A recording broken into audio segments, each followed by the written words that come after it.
Retour en direct sur le plateau du mondial des CCE, les conseillers du commerce extérieur de la France, qui sont réunis, je le rappelle, ici pendant 2 jours à Deauville. Nous sommes avec Valérie Leguerne-Gilbert. Bonjour. Bonjour. Et merci d'être ici sur le plateau Talk de ce mondial des CCE. Alors vous êtes, Valérie, la présidente de Moviel, une très belle, c'est une PME.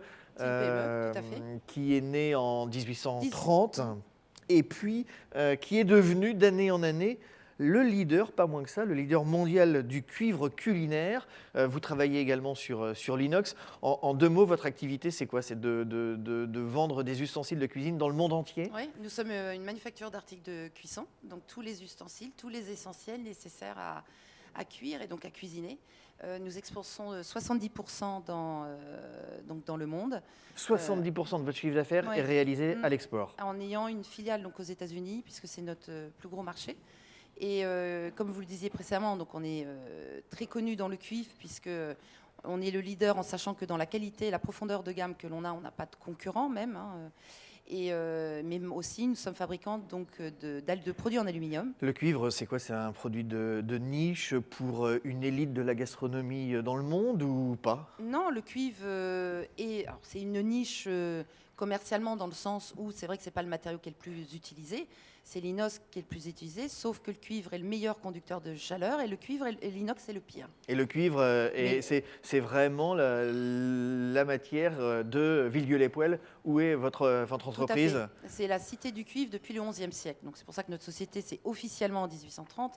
Mais il y avait sûrement des poêliers bien avant. Ah. Et donc le cuivre est le meilleur conducteur de chaleur, donc c'est la meilleure matière pour cuisiner. Donc c'est pour ça aussi que beaucoup de chefs et aussi maintenant beaucoup de particuliers à l'étranger, parce que c'est la majorité de nos clients à l'étranger, utilisent du cuivre. Alors qu'est-ce que vous faites exactement? Parce que j'ai du mal à comprendre si vous êtes un artisan un peu industriel ou un industriel un peu artisanal. Vous êtes quoi exactement? Alors on est, je dirais quand même, le dernier fabricant artisan, et là j'insiste sur le mot artisan dans le monde, d'articles de cuisson, oui, parce que on a toute une partie encore de savoir-faire comme le réétamage, la chaudonnerie, donc ce qui est la dinanderie, le martelage, et nous faisons du sur-mesure puisque nous sommes capables de fabriquer, même en petite quantité, des produits sur mesure à la demande. Vous pourriez imaginer de fabriquer des ustensiles de cuisine en cuivre ailleurs qu'ici en Normandie? Non, par contre, il faut toujours tout faire pour ne pas être amené à cela. Donc d'ailleurs, c'est la ligne directrice de la société au quotidien. Faisons tout pour pas un jour être obligé de... Parce que ça serait une obligation. Il est bien évident. Alors moi, je représente la 7e génération déjà. Donc j'ai le devoir, moi... de faire perdurer voilà, cette entreprise vraiment familiale. Beaucoup d'importance sur le mot devoir. Je crois que on n'a aucun droit, on a vraiment un devoir de respecter le travail qui a été fait les 6 générations d'avant et de préparer la 8e, alors la famille ou pas, peu importe, mais en tous les cas, qu'elle reste dans les rails de ce que l'on souhaite et de notre philosophie. Donc évidemment, l'ADN, je crois que les valeurs, si vous voulez, des produits que l'on fabrique et que l'on vend, ne sont pas juste la matière, ne sont pas juste la façon dont on les fabrique, mais c'est où ils sont. Donc ils sont en Normandie, ils sont à Villedieu-les-Poêles, dans une ville qui fait ça depuis le XIe siècle. Il y a toute une histoire qui va avec. Je crois qu'aujourd'hui, on ne vend pas juste un objet, on vend aussi un objet qui doit avoir du sens. Un consommateur... Mais avoir du sens, c'est quoi? C'est avoir une histoire C'est l'histoire. C'est comment il est fabriqué. Je veux dire, on a de plus en plus de gens qui visitent l'usine. On va développer ça aussi énormément. Donc, il est très en lien aussi avec le tourisme industriel, qui est un vrai levier économique pour entre autres la Normandie et pour beaucoup de régions. Mais c'est voilà comment c'est fabriqué, les hommes, quel savoir-faire ils ont, et puis l'éducation du consommateur qui va acheter le produit. Pourquoi il va investir dans un produit qui vaut quand même un certain prix? Et évidemment, on est dans l'objectif aussi d'éducation. Donc c'est vrai que vendre un produit, vendre une casserole, ça peut paraître pourtant assez basique, mais je trouve que c'est un produit, en tous les cas, c'est la façon dont on construit, nous, notre passion au quotidien, c'est que c'est un produit qui représente beaucoup de valeurs et c'est très complet. Alors beaucoup de valeurs, vous portez... j'allais dire le Made in France un peu en bandoulière. Vous êtes ici pour parler notamment, pas uniquement du Made in France et de ce qui fait la valeur des produits français, certes, c'est important, mais vous allez également parler de la France revisitée. Qu'est-ce qu'il y a derrière ce terme de la France revisitée ou réinventée? Bah, alors, moi, je dirais peut-être ouais, revisiter, réinventer, parce que je crois qu'on n'a pas en France, on a toujours des choses à créer, mais des sociétés comme les nôtres, et on est quand même assez nombreux quand même, hein, toujours familiales, très peu, parce que voilà, et d'ailleurs il faut le défendre, hein, parce que beaucoup de sociétés sont aussi rachetées voilà, par des Par fonds d'autres, d'investissement. ouais. Ou des fonds d'investissement, ouais. Voilà. Donc c'est quelque chose qu'il faut défendre. Donc je crois qu'on a déjà un constat qui est flagrant d'atouts formidables en France. On le dit toujours, quoi. Les Français, on a ci, on a ça. Cela étant, on a un taux d'exportation qui est quand même assez faible. Oui, notamment pour les PME. Ouais. Pour les PME, hein, voilà.